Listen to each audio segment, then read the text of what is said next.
Olá a todos, aqui estamos dando continuidade ao estudo do Livro dos Espíritos, neste programa que é uma produção da Comunhão Espírita de Brasília, o Livro dos Espíritos em Nossa Vida. Eu e o meu dileto companheiro, Alcir Almeida, semanalmente estamos aqui para comentar as questões, as respostas deste livro, que é um livro basilar da doutrina espírita e um livro importantíssimo para que cada um de nós possamos reconhecer e reconhecer as leis naturais que regem a nossa vida neste planeta.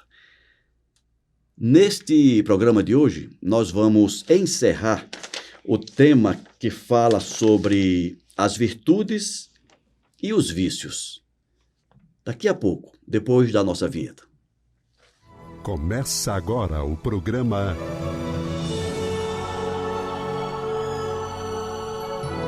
O Livro dos Espíritos em Nossa Vida. Meu caro Alcir, aqui estamos para dar continuidade ao nosso estudo semanal. Seja bem-vindo mais uma vez. Obrigado, Ricardo. Obrigado a cada um de vocês que nos acompanham pelas mídias sociais da Comunhão Espírita de Brasília. Hoje um abração para a Dona Ivani, né? Dona Ivani. Que está sempre aqui com a gente de vez em quando é bom lembrar e mandar um abraço para ela. Lá em Petrolina, abração, sertão de Dona Pernambuco. Ivani. Abração para o nosso amigo Josué, lá de Pirassununga. Um abração para ele, abração para tanta gente aí. Estou lembrando desses dois que o Josué é um amigo de 40 anos e a Dona Ivani também, né? A Dona Ivani é uma ouvinte nossa. Desde o início, né? Ela acompanha, e não só acompanha, ela divulga também. E faz os comentários. Faz comentários. Muito obrigado, Ivani, muito obrigado. Vamos lá? Vamos lá, vamos trabalhar. Almeida, esta é a questão de número 906, é a última questão do tema que a gente vem estudando já há algumas semanas, né? As virtudes e os vícios. E nessa questão, o Kardec perguntou o seguinte: aquele que faz o bem é repreensível por ter dele consciência e de reconhecê-lo em si mesmo? Essa questão é tão filosoficamente profunda. É até um pouco complexa para entender, né, Almeida? Mas eu vou apelar. Eu vou apelar e vou usar um estudo judaico. Esse é judaico, viu? Esse é fruto lá daquelas nossas reflexões sobre o judaísmo. No livro de Gênesis, ainda lá no Adão e Eva, tem uma questão que fala da maçã, da serpente, da Eva, do Adão e toda aquela história. Aí a Eva come da semente, da fruta, da árvore do conhecimento. Não tem nenhum lugar escrito maçã. É a árvore do conhecimento. É o fruto da árvore do conhecimento. O que prova uma coisa: vocês, mulheres, são muito mais sábias do que nós, homens. Porque vocês conhecem, usufruíram da árvore do conhecimento antes de nós, homens. As mulheres ficaram sábias primeiro. E o homem, acompanhando a mulher, né? Faz muito bem, acompanhando a mulher, também usou do fruto. E passaram os dois a terem conhecimento, e passam os dois a terem vergonha da sua própria nudez. Isso. E aí tem um versículo interessantíssimo e que nenhum de nós presta atenção. Eles agora são como nós. E tem esse nós nas traduções que todo mundo esquece. É mesmo? Está escrito. Quando você pega uma Bíblia completa, está escrito. Eles agora são como nós, são capazes de discernir entre o bem e o mal. Está escrito isso, cara. Que interessante. E a gente não presta atenção.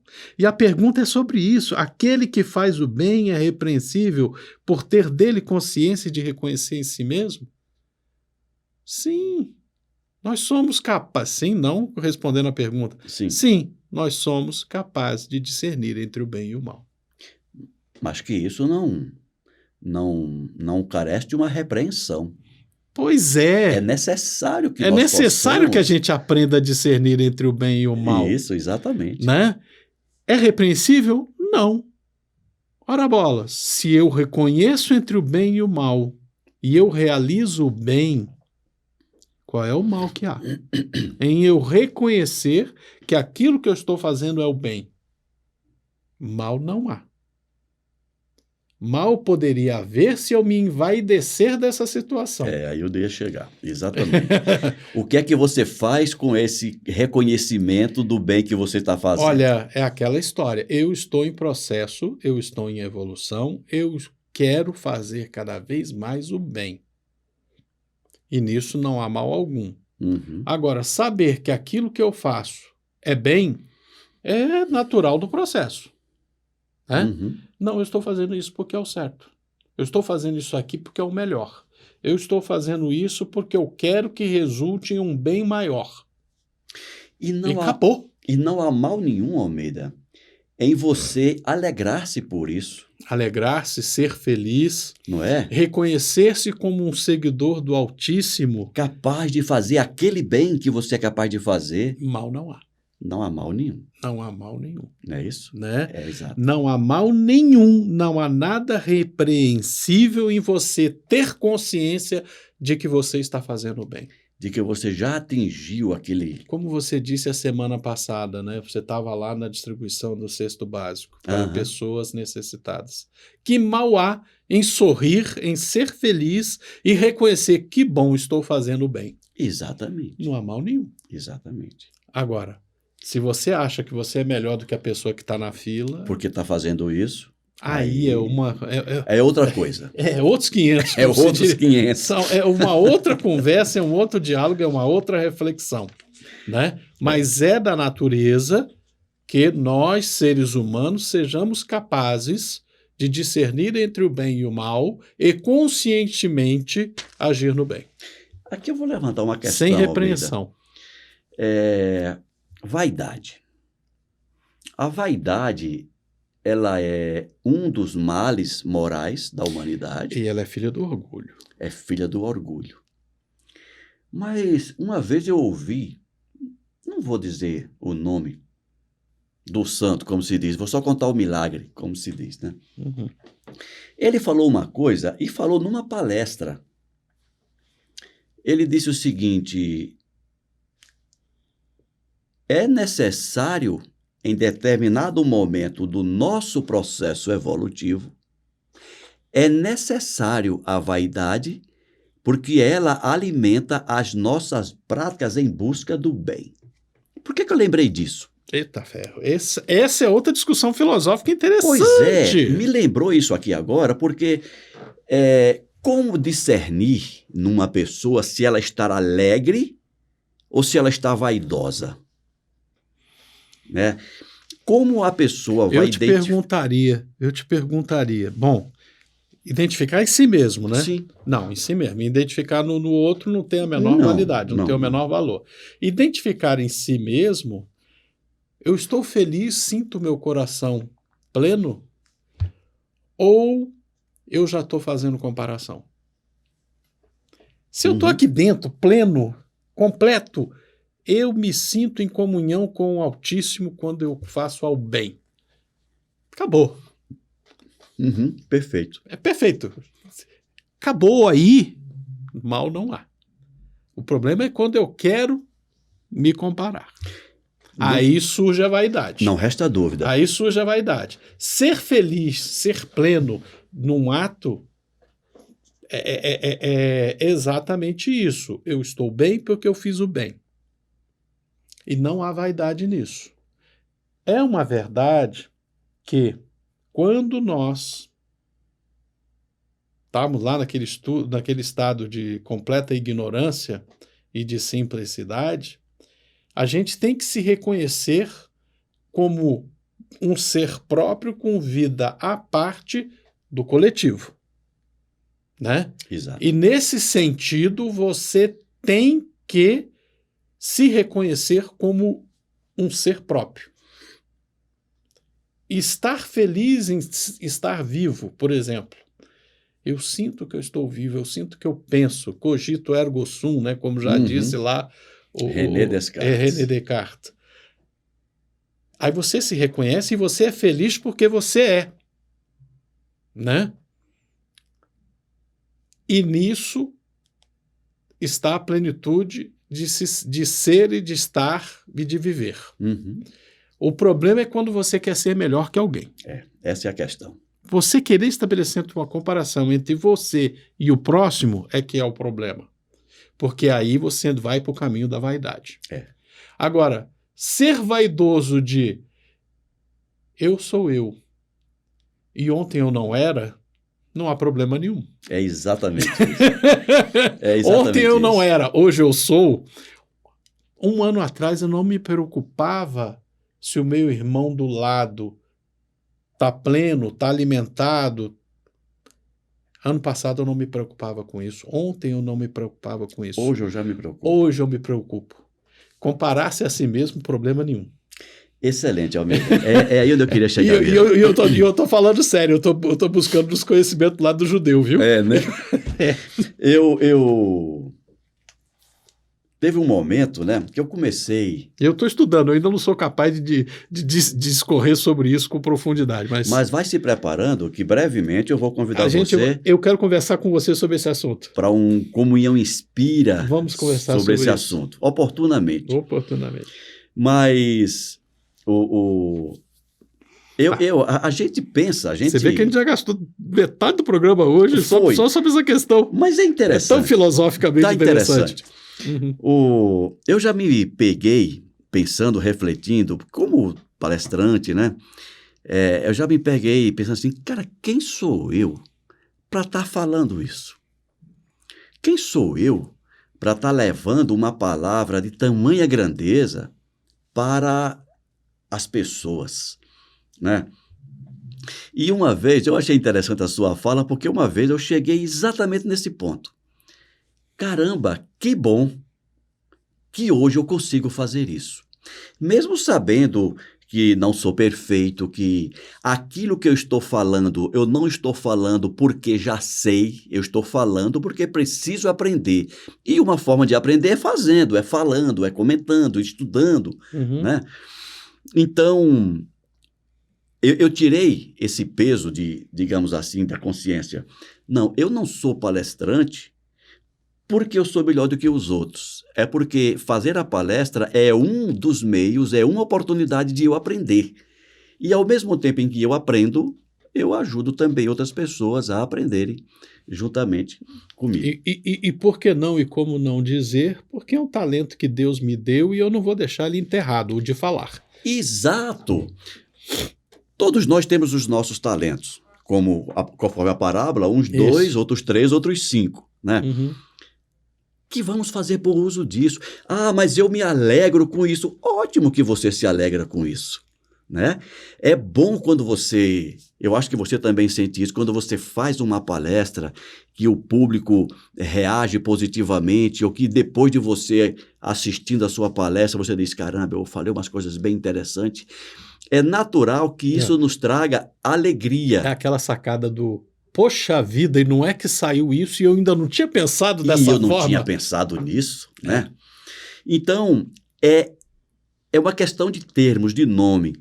Se você pega essa alegria que você sente por um trabalho bem realizado e por isso se considera melhor do que o outro, aí a vaca está indo para o brejo. Agora você não aprendeu ainda. Agora eu sou melhor hoje do que eu era ontem. Agora, quando o outro com quem você se compara é o outro você de ontem... É o homem velho.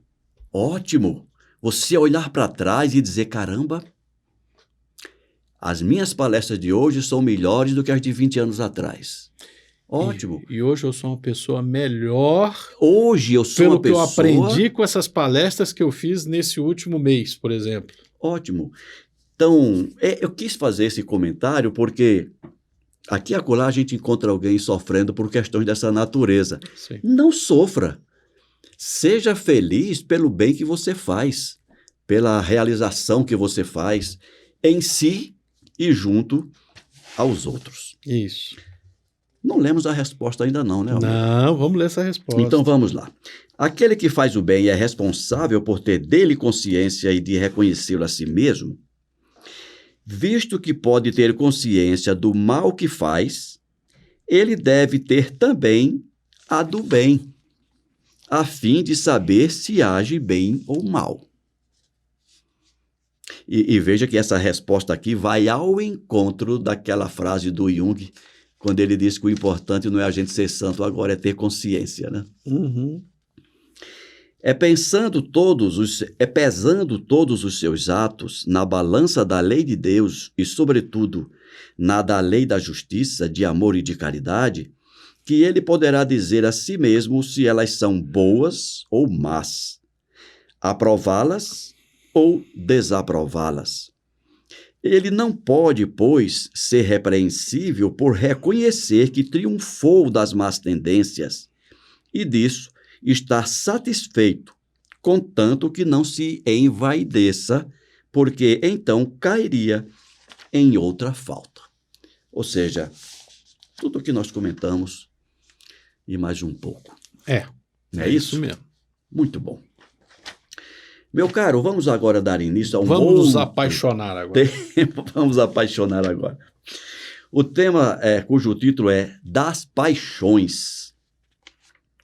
E começa na questão 907, quando Kardec perguntou o seguinte: visto que o princípio das paixões está na natureza, ele é mau em si mesmo? Ai. Essa pergunta aqui, nós vamos ter que entrar na filologia, na etimologia. Meu Deus do céu. Primeiro, o que é paixão, né? Eu acho que você é melhor do que eu para dizer o que é paixão. O que é paixão? Né? Se nós estamos falando de um impulso, de se sentir bem fazendo alguma coisa, né? E de se sentir motivado, profundamente motivado, impulsionado em direção a realizar algo, isso está na natureza e mal nenhum há. O mal que existe e se nós usarmos essa palavra ou outra, se nós estamos falando de algo que nos conduz ao vício de querer doses cada vez maiores de algo, pelo exagero, pelo mau uso, aí nós estamos num caminho ruim, né? Então a temperança, tudo que é usado e exercido com temperança é bom e está na natureza. O mau uso, o exagero, o vício é o problema. O excesso? O excesso é complicado, né? Café. Vamos falar de café. Café é ruim? Não. Né? Mas tem cafeína. Agora, toma 1 litro de café por dia. E eu ainda acrescento. Você toma 1 litro de café. Qual café? Qual tipo de café? A qualidade do café que você está tomando. Qual café? Nós estamos falando do café brasileiro, esse nosso café coado, né? Que a gente coloca ali umas 3, 4 colheres de sopa, de pó de café para meio litro de água. Se tu tomar 5 litros desse negócio, meu Jesus Cristo. Agora, se você toma 1 litro de café, 5 litros de café daquele americano, que é chafé, como lá em Minas a gente fala, né? Uhum. É um pouquinho de café em 2 litros de água quente, você não vai ter reação nenhuma. Está diluído, né? Está diluído, é tudo uma questão da dose, é tudo uma questão da medida. Isso aí eu acho que é Hipócrates, né? Acho que é Hipócrates. Remédio ou veneno? O que define é a dose. O que define é a dose, né? Visto que a paixão em si mesma não tem problema nenhum, né? E o sentimento exacerbado, porque eu entendo paixão como um sentimento exacerbado. Exato. De repente você vai me corrigir, mas é como eu entendo. É isso mesmo. O sentimento exacerbado de querer algo em si mal não há. Uma força que te move para um objetivo. Né? É aquela história, eu tenho paixão por ler. como você bem sabe. Uhum. Agora, se eu esquecer de dar atenção para minha esposa, eu esqueço de dar atenção para o meu filho, se eu esqueço das minhas obrigações De cumprir seus como compromissos. pai de família, como cidadão, como condômino do prédio onde eu moro, aí é que está o problema. Né? Cadê o Alcir? Está lendo. Está lendo. Mas ele tinha uma reunião, mas ele faltou a reunião porque ele está lendo, ele é apaixonado por ler. Aí essa paixão tá complicada. E eu usei a leitura porque é um exemplo tão frágil. Isso. Né? Mas, poxa vida, sexo. Né? Exatamente. Caramba! Como diz o outro, é uma coisa tão boa, um homem, uma mulher, unidos numa relação sexual dentro de um casamento, uma coisa temperada pelo amor, pelo respeito mútuo. Qual é o problema? Agora, quando entra a promiscuidade, quando entra o mau uso, quando você se vicia naquilo e tu esquece da vida... Aí vem o mal. Né? Leitura, café, seja lá o que for. Até mesmo a bebida. Você tomar o seu uísque, a sua cerveja. O Cristo transformou a água em vinho porque ele queria beber água. Exatamente. Né? O Cristo transformou a água em vinho porque ele queria beber água. Alegrai-vos. Não faz sentido, né? Regozijai-vos. Exatamente. Né? E não tentemos comparar o vinho que eles bebiam com o vinho que a gente bebe hoje, mas né, era um vinho de baixa fermentação, era um suco de vinho fermentado realmente. Né? Mas e quem já bebeu um bom vinho aos pés da parreira sabe do que eu estou falando. Eu já tive essa oportunidade uma vez na vida, lá no Rio Grande do Sul. Eu já tive essa oportunidade de beber o vinho, estava ali a parreira, tinha fermentado, era o vinho daquela estação, não tem produto químico. Aí tu bebe aquele vinho, maravilhoso. Tu deixou aquele vinho ali um pouquinho mais no tempo, ele vai se transformar na graspa, né, que é uma água ardente de uva, ou ele vai azedar e virar vinagre, porque ele não tem nenhum produto químico para ficar mais tempo. Né? Interessante. A gente não sabe dessa... Por que existe vinho do Porto? Que é onde começou os sucos de vinho de alto teor alcoólico.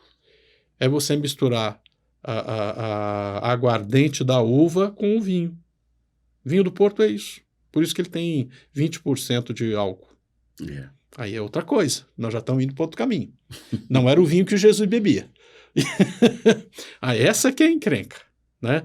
A cerveja ali com 2% de álcool, com 0,5% de álcool, não tem problema nenhum. O problema é que qualquer cerveja hoje é 4,5%, 5%. E o pior problema ainda é que você pega, ao invés de tomar uma taça, um copo dessa cerveja, um barril. Você toma um barril, né? Barril, aí é complicado.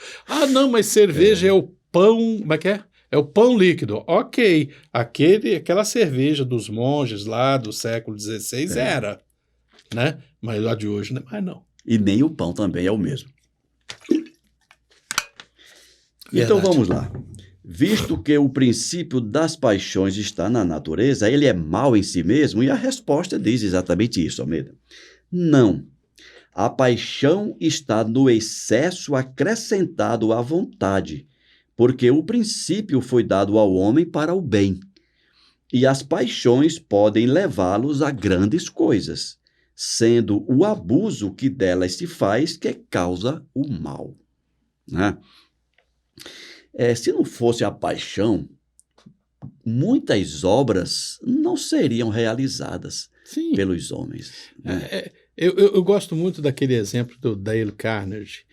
Poxa, o cara era apaixonado por livros, pela sabedoria, pelo conhecimento, ficou rico pra caramba, de repente ele parou. Para que eu preciso acumular tanta riqueza? Mas ele, apaixonado pelos livros, decidiu que ia colocar uma livraria pública em cada condado, né, em cada cidade norte-americana. E passou o resto da vida nesse ideal. É isso mesmo. A paixão. É a paixão. A paixão. O que é que levou o Santos Dumont a provar? É a paixão de provar que era possível o homem voar. Era apaixonado por aquilo. né? E por mais de uma encarnação, inclusive, né? Tem os 3 livros aí para mostrar isso. Exatamente. Se a gente pegar outros exemplos mais próximos de nós aqui, a indústria aeronáutica brasileira mesmo surgiu da paixão, né? Daqueles companheiros lá que venceram todas as adversidades e por aí inúmeros exemplos que a gente poderia... Osiris Silva. Do Osiris, né? Do Osiris Silva, do Casimiro. Eu estava tentando lembrar o nome do Casimiro, é verdade. Osiris e o Casimiro. Isso. É isso, meu caro. Começamos agora o estudo das paixões, mas o tempo esgotou-se. No próximo programa a gente continua falando embora de paixão. O tempo seja apaixonante, o relógio nos impede. Temperança nesse momento. Temperança. Ok, meu amigo. Até o próximo programa, então. Um forte abraço aí, Ricardo, para você. Obrigado por poder estar aqui compartilhando esse espaço. Eu que agradeço. Obrigado a vocês que nos acompanham. Obrigado por compartilhar conosco esse tempo. O tempo é um bem maravilhoso que Deus nos dá e a gente agradece por vocês estarem compartilhando esse tempo para que reflitamos juntos sobre o Livro dos Espíritos. E por isso, por ser algo compartilhado, por ser algo que existe porque vocês gostam, porque vocês querem estar aqui conosco, é que nós dizemos, tá bom, deu ok, compartilhe, divida com seus amigos, com seus familiares. Não gostaram? Façam sua crítica, digam o que não gostaram, digam o que a gente precisa melhorar, né? Não apenas no novo estúdio que nós estamos aqui utilizando, né? Com novos equipamentos, mas que vocês estejam conosco hoje e sempre. Muito obrigado. Forte abraço. Muito obrigado a todos. A gente se vê no próximo programa. Até lá.